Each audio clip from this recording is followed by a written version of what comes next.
এর মাধ্যমে ইফতারিকে সুন্নতের মর্যাদা দেয়া হয়েছে ইসলাম ধর্মে। তবে ইফতারিতে হালকা নয়, বরং দিন শেষে ভারী ও রসালো ভোজের রেওয়াজ জায়গা করে নিয়েছে। সেই ভোজ উপাদানের সবচেয়ে বড় ও ঐতিহ্যবাহী চকবাজারের ইফতার বাজার যেন গরম লোভনীয় সব খাবারে।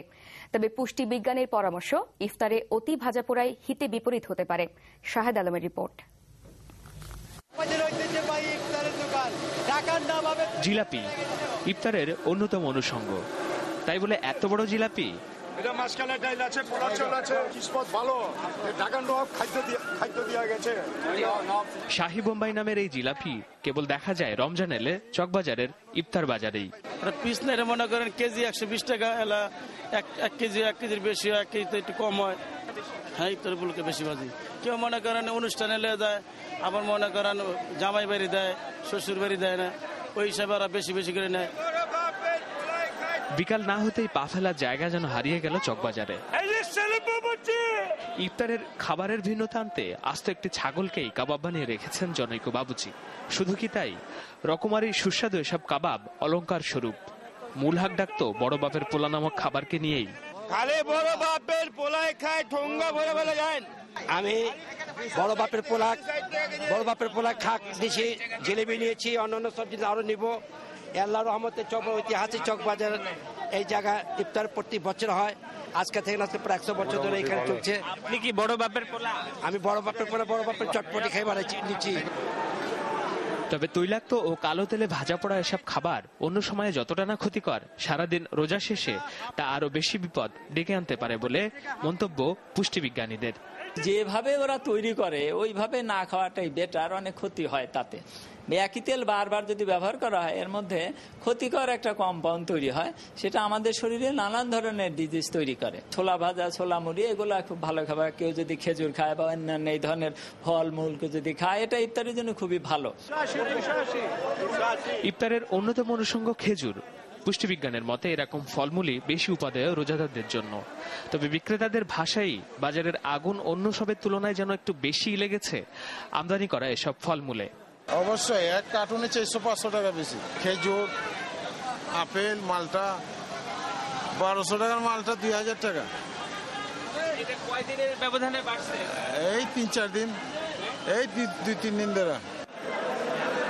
স্বল্প আয়ের এসব মানুষ তাই তুলনামূলক সস্তায় সব ভাজা পোড়ার খাবারের দিকেই বেশি আকৃষ্ট হয়। তবে ক্রেতা বিক্রেতারা একটি বিষয়ে একমত, এসব শাহী খাবারের সমারোহ না থাকলে চকবাজারের ইফতার বাজারের ঐতিহ্যের ধারাবাহিকতায়ও যে ঘাটতি দেখা দেবে। 12 কুতুবের এক বাজার, নাম হলো চকবাজার। Shahed Alam, NTV news, Dhaka. অর্থমন্ত্রীর ভাষায় বেগুন মরিচের দাম বৃদ্ধি সাময়িক। বাজার নিয়ন্ত্রণে সরকারের পাশাপাশি ভোক্তাদেরও সক্রিয় দেখতে চান তিনি। আর বাণিজ্যমন্ত্রী মুনাফালোভী ব্যবসায়ীদের ধিক্কার জানিয়ে সমালোচনা করলেন পণ্য মূল্য নিয়ে মিডিয়ায় বাড়াবাড়ি রকম খবর প্রচারের। বিস্তারিত তালাত মামুনের রিপোর্টে। পণ্যের উচ্চ মূল্যের লাগাম টেনে ধরতে যেখানে প্রয়োজন সরকার সেখানেই হস্তক্ষেপ করছে, আর এর ফল পাওয়া যাচ্ছে বলে দাবি অর্থমন্ত্রী।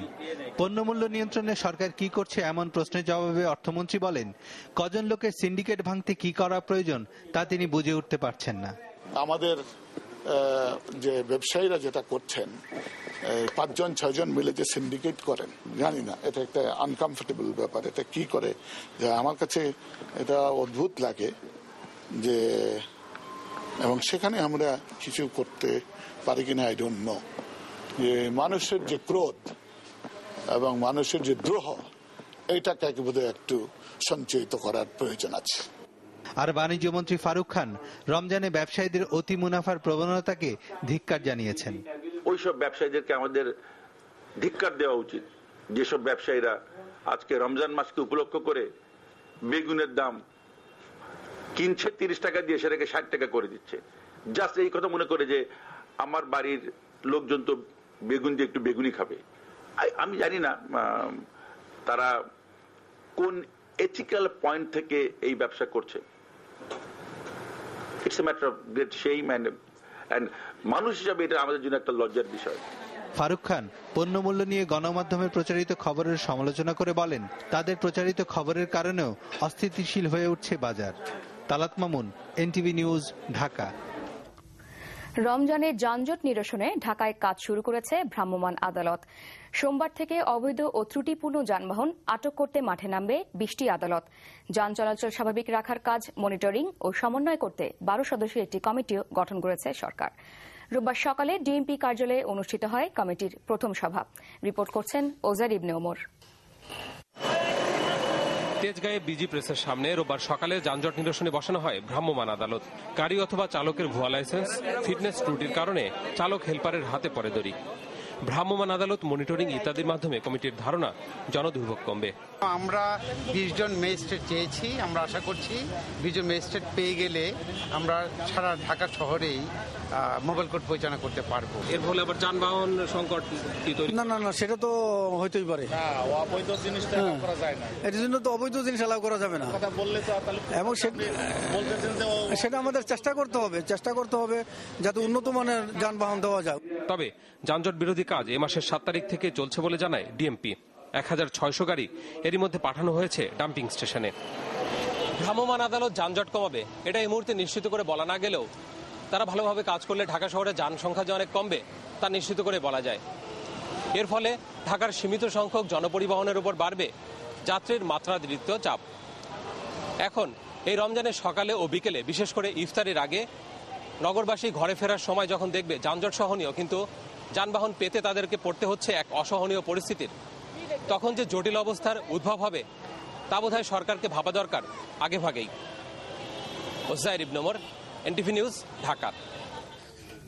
রোজার প্রথম দিনে রোববার এতিম শিশুদের সাথে ইফতার করেছেন প্রধানমন্ত্রী শেখ হাসিনা। গণভবনে অনুষ্ঠিত এই ইফতারে বিভিন্ন এতিমখানা ছেলেমেয়েরা ছাড়াও ছিলেন আলেম ওলামারাও। ইফতারের শুরুতে প্রধানমন্ত্রী এতিমদের সাথে কুশল বিনিময় করেন, এরপর অংশ নেন দোয়ায়। এ সময় অন্যান্যের মধ্যে উপস্থিত ছিলেন স্বরাষ্ট্র প্রতিমন্ত্রী অ্যাডভোকেট শামসুল হক টুকু, কয়েকজন সংসদ সদস্য ও প্রধানমন্ত্রীর প্রেস সচিব আবুল কালাম আজাদ।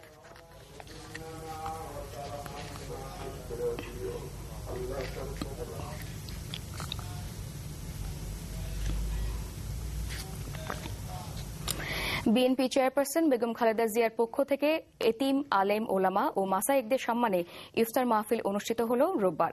রাজধানী লেডিস ক্লাবে আয়োজিত ইফতার মাহফিলে অংশ নেয়া এতিম, আলেম, ওলামাদের সাথে কুশল বিনিময় করেন বেগম জিয়া। এরপর সবার সাথে ইফতার মাহফিলে অংশ নেন তিনি। পরে দেশ ও মুসলিম উম্মার শান্তি কামনায় দোয়া করা হয়। এ সময় বিএনপি মহাসচিব খন্দকার দেলার হোসেন ছাড়াও কেন্দ্রীয় নেতৃবৃন্দ উপস্থিত ছিলেন।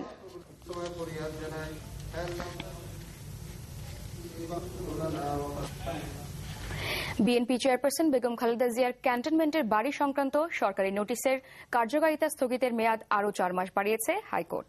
এর আগে ৩০ জুনের মধ্যে বাড়িটি ছাড়তে বেগম জিয়াকে দেয়া নোটিশের কার্যকারিতা ৩ মাসের জন্য স্থগিত করে হাইকোর্ট। ২৬ আগস্ট এর সময়সীমা শেষ হবে। রোববার সকালে বেগম জিয়ার আইনজীবী মাহবুবুদ্দিন খোকন আদালতের কাছে আরও সময় চেয়ে আবেদন করলে তা মঞ্জুর হয়। এই নোটিশ কেন অবৈধ হবে না তা জানাতে ৩ সপ্তাহ সময় দিয়ে যে রুল জারি করা হয়েছিল এখনও তার জবাব দেয়নি সরকার। গত ৮ এপ্রিল মন্ত্রিসভার বৈঠকে বেগম জিয়ার বাড়ির বরাদ্দ বাতিলের সিদ্ধান্ত নেওয়া হয়। বিএনপি যাতে জনগণের অধিকার নিয়ে কথা বলতে না পারে সেজন্য নানা ইস্যুতে বিএনপিকে ব্যস্ত রাখার অপতৎপরতা চালাচ্ছে সরকার। রোববার বিকেলে জাতীয়তাবাদী যুবদল আয়োজিত সমাবেশে এ অভিযোগ করেন মহাসচিব খন্দকার দেলার হোসেন। কূটকৌশল বাদ দিয়ে সরকারকে নির্বাচনী প্রতিশ্রুতি রক্ষার কাজে মনোনিবেশ করার পরামর্শ দেন তিনি। বিএনপি মহাসচিব বলেন, স্বাধীনতার ঘোষক জিয়াউর রহমানকে ইতিহাস থেকে মুছে ফেলার ষড়যন্ত্র কোনোদিনও সফল হবে না, কারণ বাংলার মানুষ ইতিহাস জানে। আর কারো জন্মদিন নিয়ে কটাক্ষ করা থেকে বিরত থাকার জন্য